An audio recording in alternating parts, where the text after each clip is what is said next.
head-to-head for 3 days. All the highlights of golf's great showdown, starting Friday at 8:30 on BBC Two, live coverage on Radio 5 Live, and with comment and analysis online. The Ryder Cup on the BBC. Football scarf, £7. Replica shirt, £40. Pair of match tickets, £130. Bribe to Premiership manager, £100,000. These managers out there take bumps all day long, you know that. For the first time ever, cameras go undercover to expose rule-breaking, deceit and bungs. Football's Dirty Secrets, a Panorama special, Tuesday at 9 on BBC One. What is going on? There's a plot against the government. It's being fought on several fronts. You're one of them. This is not biological warfare. We cannot defend the country unless you give us the weapons to do so. Be under no illusions, nothing and nobody's safe. Spooks, tomorrow and Monday at 9 on BBC One. Stephen Fry is expecting a visitor. It's perhaps every 5 years. An unwelcome one. A huge storm will come. He doesn't know when they'll arrive. You think of death all the time. Nor how long they'll stay. You have a Tourette's view of yourself. But when they do come... Heart is in your throat. Massive highs. Kind of adrenaline rush. Miserable lows. And it's a real buzz. He'll have no choice but to let them in. Stephen Fry goes on a deeply personal journey into the secret life of the manic depressive. Tuesday at 9 on BBC Two. I'm ready to fight. If I cannot convince the court, then I shall at least convince the German people. I feel I must acknowledge the common responsibility on behalf of the leadership. It's not to save my own neck. Prisoner Hassan, you can't even remember what your last official position was in Germany. I have no idea. 3 men, 1 crime. We will show these men to be living symbols of the arrogance and cruelty of power. Given the enormity of the crimes, history demands a trial. Inside the minds of the men who perpetrated the horror. Nuremberg, the Nazis on trial, starting with Speer, coming soon to BBC Two. BBC Radio 4 opens the Uncovering Iran season by exploring the country's revolutionary history and the regular intrusion of the West. A Revolutionary State, tomorrow at 1:30. BBC Radio 4. Keep an open mind. Hello and welcome to BBC Learning Zone.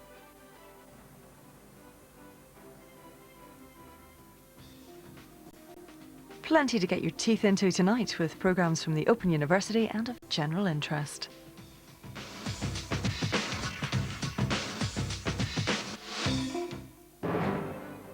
Coming up, a gastronomic biochemist is here at 2:30. The link between Creutzfeldt-Jakob disease and bovine spongiform encephalitis, that's at 2:45. And the search for extraterrestrial intelligence at 3. At 3:30, can a house be effectively heated by sunlight? First though, we're juggling numbers.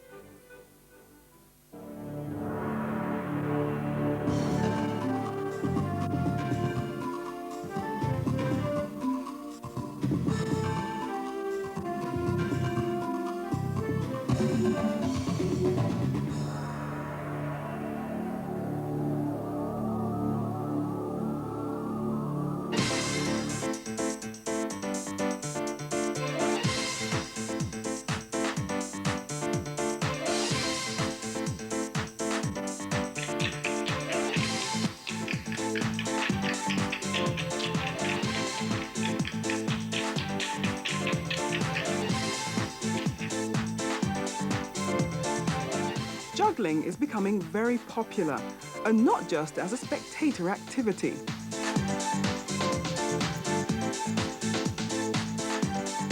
It's now a very common amateur pastime with children and adults alike. Okay, watch the ball leaving one of my hands. It's even used in the classroom. I want you to describe what that path is and also why it follows that path. Everyone got it? Question number 1, path followed by a juggling ball. Who can help us? Emma? It follows the shape of a parabola. Yeah, and why does it do that? Because the acceleration is in a vertical movement, with no horizontal forces acting upon it. Great, yeah. Okay, question number 2. Why is juggling with 3 objects of different mass no problem? But why is juggling so popular? What exactly is juggling? If you look it up in a dictionary, it says to deceive by manipulation. But these days, juggling is generally regarded as a hobby or an entertainment and not usually to deceive. But it's always the manipulation of objects, usually keeping objects in motion. And this single definition seems to cover all the forms that people use with juggling, from 1 ball while doing gymnastics through to 9 balls while going for world record attempts. 1, 2, 3, 4, 5, 6, 7, and he's done it. No, yes, he did it.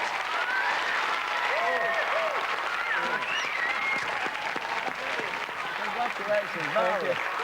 Yeah, great stuff, right here. That was very close. I know. Excellent. Congratulations on your world record. Thank you.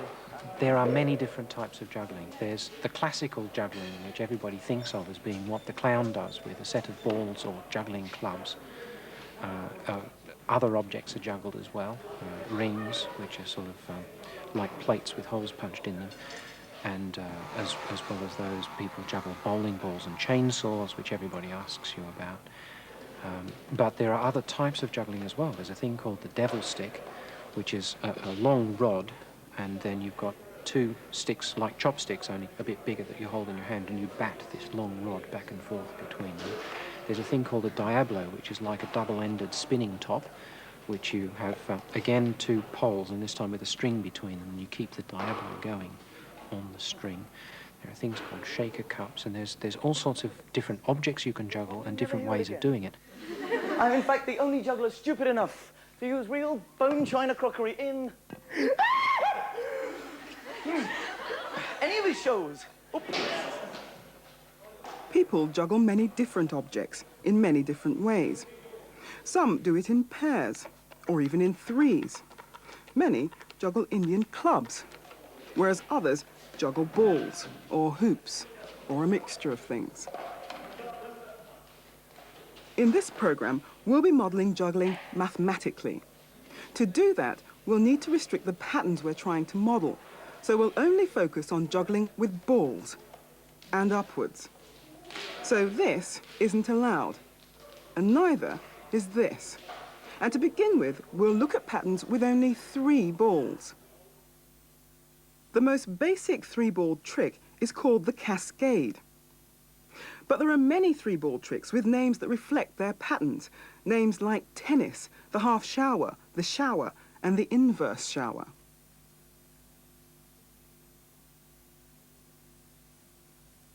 Some tricks involve elaborate hand movements as well as throwing, as in this one, which is called Mill's Mess. With so many ways of juggling the 3 balls, it's hard to see how to describe the actual patterns systematically. But that's what's challenged mathematician and keen amateur juggler Colin Wright. Because I am trying to show you what juggling is all about from the point of view of a mathematician. That doesn't mean it won't necessarily be entertaining. I hope it's entertaining at the same time. Back in 1985, we decided we wanted a dictionary of juggling patterns. Partly this was so that we could then go through a regular practice session and make sure that nothing got lost. We also wanted to have some kind of grading of difficult patterns and easy patterns so that people who were learning could progress through a set sequence. And we realized that there was no sensible way of writing down a description of a juggling pattern. If we want a mathematical model of juggling patterns, we have to decide exactly what is being modelled. And that means making certain assumptions in formulating the model, assumptions that may be relaxed at a later stage. When we tried to describe juggling patterns, the problem seemed completely intractable. So we did what is a standard trick in mathematics, which is to look for a simple problem which was closely related. And what we did was we decided to concentrate on just a subset of juggling patterns. And so we came up with a set of restrictions, which were basically that we assumed that the hands were full for just half the time, which made things a lot simpler.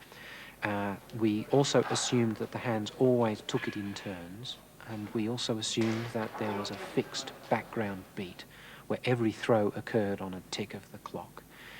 And in this way, we threw out many of the artistic style of variations of juggling patterns and were left with what we felt was an essence of the juggling patterns, when the balls could be thrown, and in particular when they couldn't be thrown because something else was there at the same time. So the pattern must be asynchronous. The hands must alternate. That is, take it in turns to hold and throw the balls. Each hand holds one ball exactly half the time. The hands stay fixed, so there are no hand movements other than those needed to throw and catch each ball. Only one ball is to be caught or thrown at a time. And finally, the balls are to be thrown in a regular rhythm. These are our initial modelling assumptions. In fact, we've also identified two variables. Firstly, the pattern. The model should work for any that fits the assumptions. And secondly, the number of balls. So are all these patterns essentially the same? Or are there differences? Certainly all these patterns have symmetry, but what about their timing? How many beats does each ball take between throws from either hand? And is this time, the cycle time, the same for 3 balls as for 4 balls, or 5? Well, clearly the cycle time isn't always the same. But why? Let's go back to the 3-ball cascade. We know each ball is in the air for the same length of time, so watch the yellow one. The ball is thrown, then in the air for 2 beats, held for 1 beat, then in the air for 2 beats, held for 1 beat, and so on. There's a continual repeating pattern being traced out from the left hand to the right, and from the right hand to the left. So how many beats long is the basic repeating pattern of the yellow ball? Well, of course, the cycle time for the yellow ball is 3 beats. And the other balls? Well, the pattern is symmetrical. So they too must have a cycle time of 3. And we can describe this basic 3-ball pattern by this time graph. So is this the end of the story? Does the time graph describe the basic 3-ball cascade completely, reflecting all the assumptions? Well, no. One assumption was that the hands alternated, and this time graph doesn't show that. The yellow ball is thrown by the right hand, then caught and thrown by the left hand, then caught and thrown by the right hand, and so on.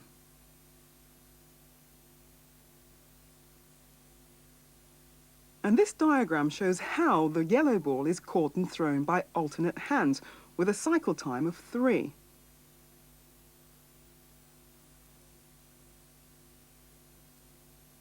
And if we add on the paths of the other 2 balls, we get this lovely ribbon pattern representing the basic 3-ball cascade completely.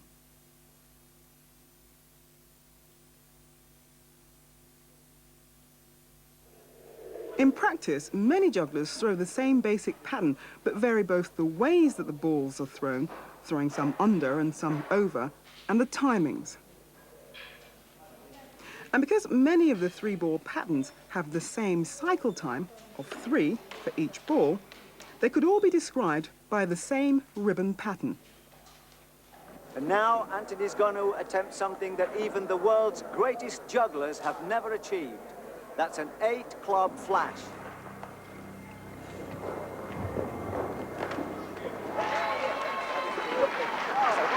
Well done. Congratulations, Anthony, a new world's record, flashing 8 clubs. With the help of our basic assumptions, we've managed to model the simplest possible pattern with 3 balls. So let's change one of the variables. What will happen if the number of balls is increased to 4? Perhaps the first surprise is that for the fountain, the standard 4-ball pattern, the balls are thrown in pairs. Each hand throws 2 balls asynchronously with the other hand.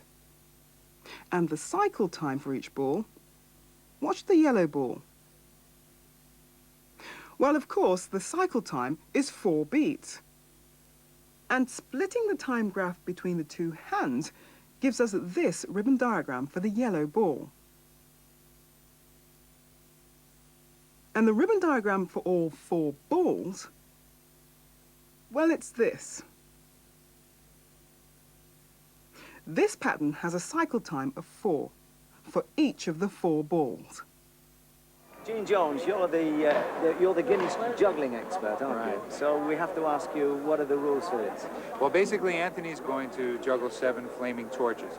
The difference between a juggle and a flash is that in the juggle, you go more than one time around and still catch everything.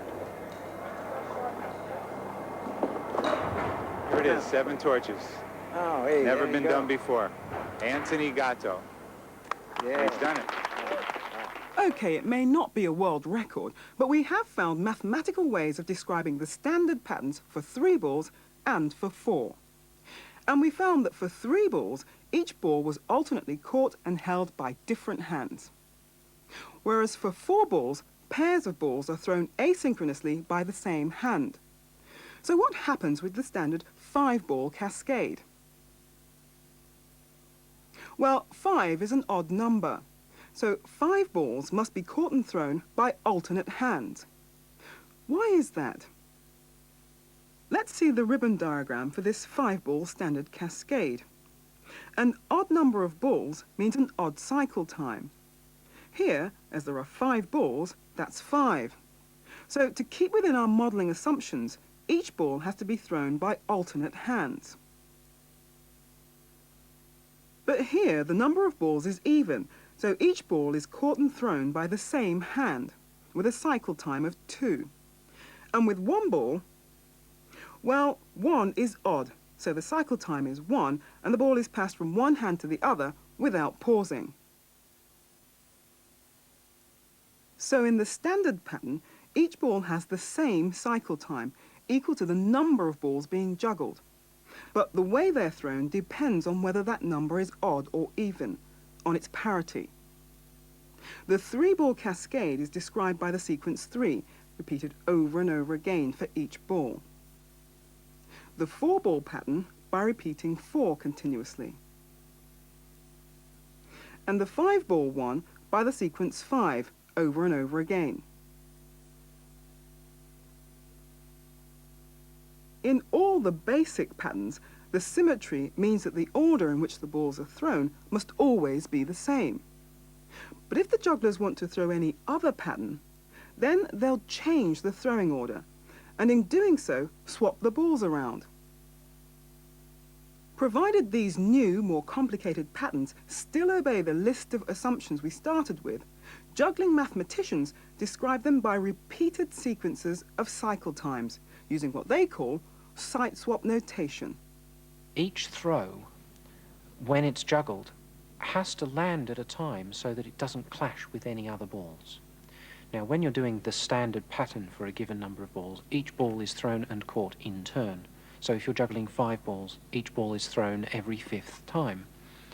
However, you don't have to keep them in strict order. What you can do is exchange the sites at which they land. So you can throw a ball so that it lands a bit late, and then the one that would have landed there can be thrown so that it lands a bit early to fill the gap left by the one before. And so you can exchange the sites where they land. You can swap the sites, and hence the name, site swaps. And these can be described simply by saying how many beats later is this ball next to be thrown.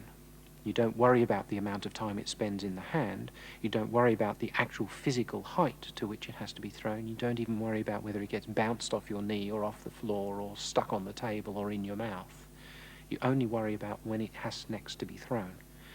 And so by swapping the balls around in the order, so you can get different variations which require different heights of throws or types of throws in order to get this variation. Okay, question number 3. Where move it up so you can see it. It says, to throw a ball higher, I must give it a greater impulse. Okay, let's have a look. A lot of tricks involve throwing one ball much higher up out of the pattern. Okay, now that needs more impulse. Let's see if you can use your knowledge of impulse to suggest the 2 ways which I could throw a ball higher. Okay? You can tell me 2 ways. Go on then, Mark. You could throw it for longer, or you could give it a greater force. Okay, superb. 2 ways of doing it. Either I applied the force for longer, that was lucky, or I can apply a greater force in less time. Impulse is force times time, so either you increase the force or you increase the time. Excellent stuff. So how are the ideas we've already seen extended to cover harder patterns? What's happening in this pattern? Well, the balls aren't always in the air for the same time, and their throwing order changes too. Yellow, red, violet, then violet, yellow, red, then red, violet, yellow, and so on. So what's the juggler doing to swap them? She throws the first 2 balls higher than usual. Then she swaps the third to the other hand and immediately throws it before the other 2 are caught and thrown, and so on. What's happening here numerically? Each higher ball has a cycle time of 4, while, as we've seen, swapping from one hand to another means a cycle time of just 1. So this pattern can be described by the finite sequence 4, 4, 1, repeated over and over again. But is there any link between the length of the repeated sequence and the number of balls being juggled? It can't be the number of balls, because for basic sequences, it's just one number, a 3 or a 4 or a 5. Whereas in the repeated cycle time sequence for this 3-ball pattern, 4, 5, 1, 4, 1, the length of the sequence is 5. But the average of these cycle times is still 3, the number of balls. And it turns out that the average cycle time must always be the same as the number of balls juggled. So does this mean that if the average cycle time of any sequence is equal to the number of balls, that it can be juggled? Well, no, that's not always enough. And even those sequences that can, in theory, be juggled are not, in practice, always easy to throw. For instance, it isn't easy to throw a cycle time of 2 in the middle of a pattern. This pattern has repeating cycle times of 3, 4, and 2. And this professional juggler has chosen to hold the 2 rather than throw it, allowing her to make patterns like this.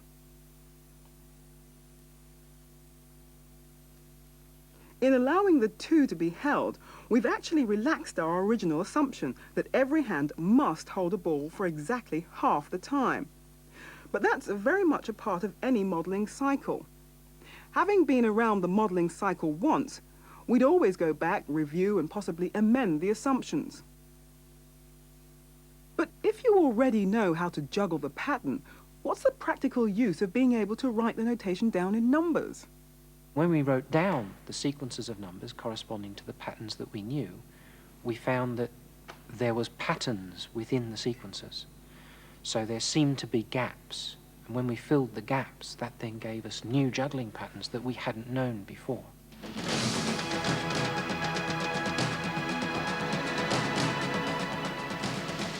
And I was lucky enough to be able to demonstrate this revelation myself when it was featured some years ago on Tomorrow's World. What makes some juggles juggleable and others not?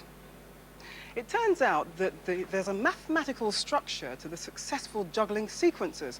Now, if you plug those into a computer, you can get it to try out every possible juggling sequence with any number of balls. And by watching that, you can work out how to do it.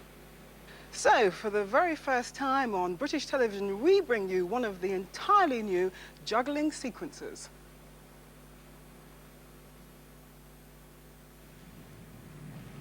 So what of the future of juggling?